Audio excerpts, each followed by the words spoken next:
High बंधुरा आमी सुप्रिया आज के तुम्हारे साथे नतून ब्लग निये चले एसेछि। जाओ देखें आमार आजकेर ब्लग। आमार आज के बेंगल खाबार खेते इच्छे करछिलो ताई आमि बाइरे थेके बेरिये पड़लाम। तो देखो माटीगाड़ाय पौঁছে गेছি। तो एखाने खूब ट्राफिक छिलो, तो तोमरा देखेই बुझते पारछो कतगुलो गाड़ी रयेछे ताई ना। और एखाने सिटी सेंटारेर आशेपाशे जे छोटो छोटो दोकानगुलो रयेछिलो ওগুলো সব উঠিয়ে দিয়েছে, কারণ হচ্ছে রাস্তাটা বড় হবে শুনেছি তার জন্য। শুধু সিটি সেন্টারে এখানে নয়, প্রায় অনেকটাই শিলিগুড়ির কাছাকাছি অনেকটাই রাস্তার আশেপাশের দোকানগুলো উঠিয়ে দিয়েছে, যেহেতু রাস্তা বড় হবে। তো আমি নেক্সট যদি পারি সিটি সেন্টারের ব্লগটা তোমাদের সাথে শেয়ার করব, কীভাবে যেতে হবে না যেতে হবে। অবশ্যই বাসওয়ালাকে বললে ঠিক জায়গায় তোমাদেরকে নামিয়ে দেবে, তোমাদের যেতে যেন সুবিধা হয় সেরকমভাবেই। আর যারা গাড়ি নিয়ে আসো তাদেরকে একটু ঘুরে যেতে হবে। তো আমি শিলিগুড়ি পৌঁছে গেছি। আমার আজকে কষাকষিতে এসেছিলাম। তো এখানে আমাদের গাড়িটা পার্কিং এরিয়ায় পার্কিং করে দিয়েছি, তারপরে আমরা উপরে চলে যাব। তো এখানে গাড়িটা খুব ভালোভাবে সেফই থাকে, তো সেই ব্যাপারে কোনো চিন্তা নেই, একদম নিশ্চিন্তভাবে খেতে পারো। তো এখানে আমরা উঠে পড়লাম। তো দেখো এখানে না বেঙ্গলের ব্যাপারটা খুব সুন্দরভাবে মেনটেন করা হয়েছে। ঢুকতেই প্রথমে রাস্তাটায় ফুলও দিয়ে সাজানো, পাখা দিয়ে সাজানো, আর সত্যি পরিষ্কার পরিচ্ছন্ন ছিল, খুব ভালো ছিল। এখানে বেঙ্গলিয়ানার ওই কাকানো আর্টগুলোও ছিল। তো আমরা এখন ভেতরে ঢুকে দেখব, খুব সুন্দরভাবে সব কিছু মেনটেন করা। অ্যাম্বিয়েন্সটাও খুব ভালো, শান্ত, যেটা আমাদের খেতে গেলে একটু শান্ত পরিবেশ চাই, ঠিক তেমনই রয়েছে।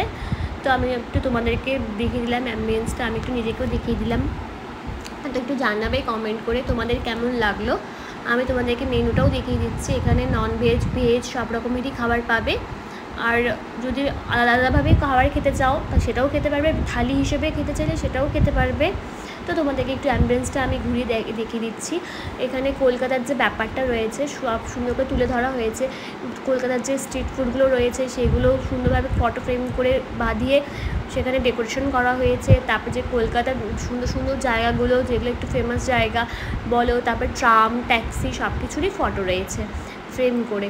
তো এখানে যে উইন্ডো জানলা সিস্টেম করেও বসার ছিল, এখানে তোমরা এখানে জানলার রাস্তা দেখে যদি খেতে চাও সেরকম ব্যবস্থাও রয়েছে, এরকম বসে খেতে পারো। তো আজকের আমার অর্ডার ছিল মহারাজা ভোজ থালি একটা মিনি ভোজ থালি।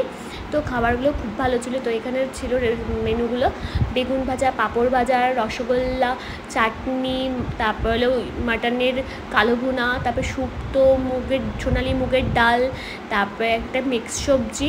সব খাবারগুলো খুব ভালো ছিল। তোমরা এই যে কিন্তু ভিজিট করতে পারো, তোমরা খেতেও পারো। তো আমি এখানে খাওয়ার স্টার্ট করে দিয়েছিলাম। আর প্রত্যেকটা খাবার সত্যি এতটা ভালো না, বুঝাতে পারবো না। আর মাটনটা অনেক জায়গায় কী হয় সফটভাবে গলে না বা একটু হার্ড থাকে, কিন্তু এখানকার মাংসটাও মাটনটাও খুব সুন্দর সফট ছিল, সেটাই তোমাদেরকে আমি দেখাচ্ছিলাম। দেখো কি সুন্দর, মানে হাত দিলেই ছিঁড়ে যাচ্ছে, খুব ভালো। আর খেতেও ভালোই ছিল। তো আমি নিয়ে নিলাম এখান থেকে একটু মাটন দিয়েও খাওয়াটা খেয়ে নিলাম। ভাত দিয়ে খেতে খুব ভালো লাগছিলো। আর ভাতের চালগুলোও খুব ভালো ছিল। সব জায়গায় যেমন তেমন দিয়ে দেয়, কিন্তু এখানে খুব সুন্দরভাবে মেনটেন করা হয়েছে সব কিছুই। তো আমি এখানে সুন্দরভাবে পরিপাটি করে খেয়ে নিয়েছি। তো আর চাটনিটাও তোমাদেরকে দেখালাম খাওয়াটা, চাটনিটাও এত ভালো হয়েছে। সেখানে হয়তো একটু আমও ইউজ করা হয়েছিল টমেটোর সাথে, আমার খেতে খুব ভালো লেগেছিলো।